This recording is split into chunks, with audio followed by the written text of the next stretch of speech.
Hey guys, excuse my hair, look a mess. I was scheduled to go get my hair cut this morning, but my barber is sick. I had to have a surgery. Didn't know that till I got there. And so I'm going later on to get my nephew to cut my hair. But anyway, I'm out this morning showing homes to a young lady. This week I received a inbox or comment or whatever from someone asking for investment tips, how to invest, how to save money and things like that. I am not a professional investor. I do my own personal investing, um, things like that. But anyway, as I was working with this young lady who's 26 years old, has saved money to buy her first property. I've been working with her for a few weeks, just having conversations with her. And the tip that I gave her, I want to share with you guys.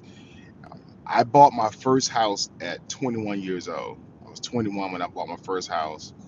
Back then, it was what, 2000. I think I bought that house June of 2000. And so, yeah, bought that house, kept that house, um, sold it some years later, made a really good profit off of it. And so, as I was talking to this young lady, I was telling her, you're buying your first home. You don't have to have the nicest house on the block.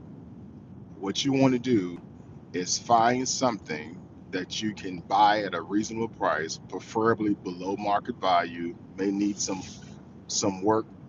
May need um, cosmetic things done to it, or what have you. You want to buy that property, invest into getting that property in tip-top shape.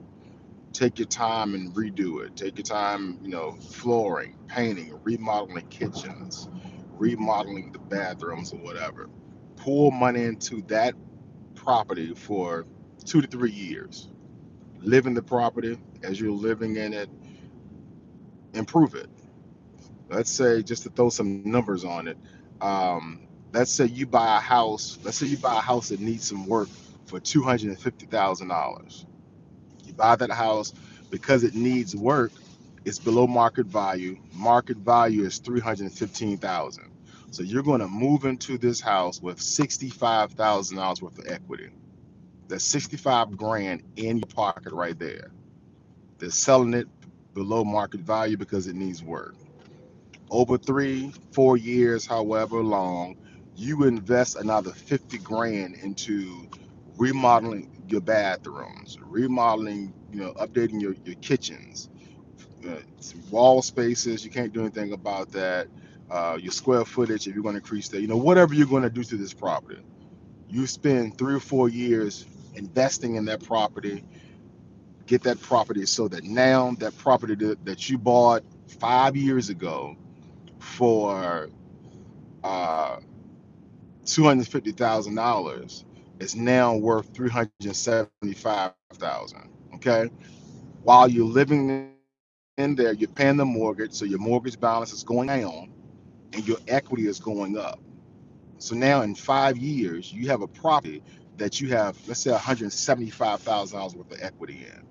Okay, what's your next move? Your next move is to do this over again.